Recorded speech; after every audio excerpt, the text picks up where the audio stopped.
You know that feeling, right? The big presentation, the final exam, that one moment where it feels like everything is on the line. Well, today we're going to break down how to truly prepare for those high stakes situations. And we're going to get our inspiration from a place you probably wouldn't expect: Hollywood cinematographers. And that's the big question, isn't it? Whether you're staring down a board exam or you're a creative trying to nail a deadline, that pressure is intense. So, how do you actually channel all that nervous energy and turn panic into peak performance? Okay, first things first, let's set the stage. A high stakes arena is basically any place where your performance is under a microscope. But here's the key: you gotta reframe that pressure. It's not just a threat, it's the very force that can create something absolutely exceptional. And this is where it gets really cool. Think about it. On one side, you have this dramatic, high contrast interrogation room from a movie. On the other, the dead silence of an exam hall. They seem totally different, but they're both about one thing: total environmental control to get a very specific, very important result. So if that's our arena, how do we get ready for the main event? Well, it all starts with choosing your tools. And I'm not talking about pens and paper, I'm talking about the mental arsenal you're bringing into the fight. Look, the absolute number one rule is you have to start with the fundamentals. All the experts agree on this. Before you even think about extra material or fancy techniques, you need a rock-solid grip on the core stuff. For a student, that's the main textbook. For anyone else, it's the core principles of whatever you're doing. Seriously, you cannot skip this step. And check this out, because it shows that the best tool really just depends on what you need. Take these two popular math books. One isn't magically better. The one on the left, super simple, easy to follow, perfect for building up your confidence with daily practice. The one on the right, it's much more detailed, for when you really want to dig deep and tackle those super advanced problems. See, it's all about picking the right tool for the job at hand. And, using these tools actually takes a bit of a strategy.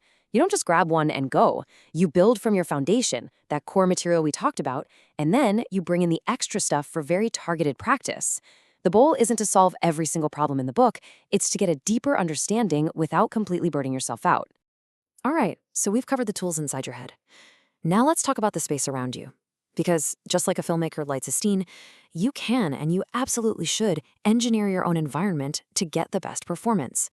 So in the film world, there's this amazing concept called motivated lighting. It just means that any light you see on screen should look like it's coming from a real source. A lamp, a window, whatever. It makes the whole scene feel believable and it pulls you right in. It's light that has a clear purpose.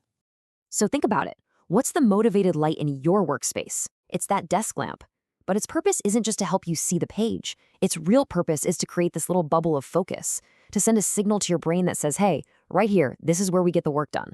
It's an intentional, powerful choice. Okay, now for an idea that sounds a little backwards at first: negative fill. See, cinematographers don't just add light. Sometimes they strategically add darkness. They'll use these black boards to soak up any stray light, which creates shadows and makes the main subject pop with way more contrast. And don't just take my word for it. As cinematographer Andrick Langfield says, it brings the background levels down, which creates more contrast. It's all about removing things on purpose to make the important stuff stand out.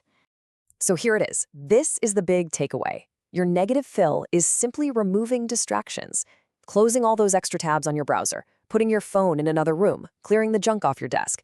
This isn't just tidying up.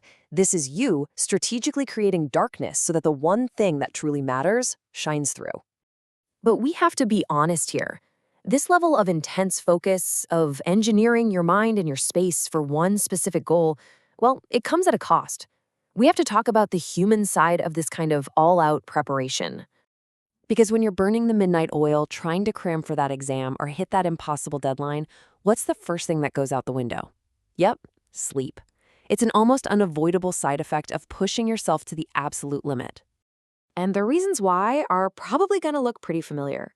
The biggest one, at a whopping 40%, is just plain old burning the midnight oil. But right behind it is all the anxiety and worry that keeps your brain buzzing. Add in some noisy neighbors and a few last-minute emergencies, and you've got the perfect recipe for a sleepless night. And the results? Well, they're not great. You've got everything from what one source hilariously calls exhaustion-induced idiocy, making those dumb mistakes you'd never normally make, to being super irritable and needing a constant stream of caffeine. And in the most extreme cases, it can be really, really dangerous. So let's just recap for a second. We've gone on a whole journey. You've figured out how to choose the right tools for your brain. You've used ideas from the movies to engineer your space for maximum focus. You have pushed yourself to your absolute limit to get this thing done. Which leaves us with one last and maybe the most important question of all.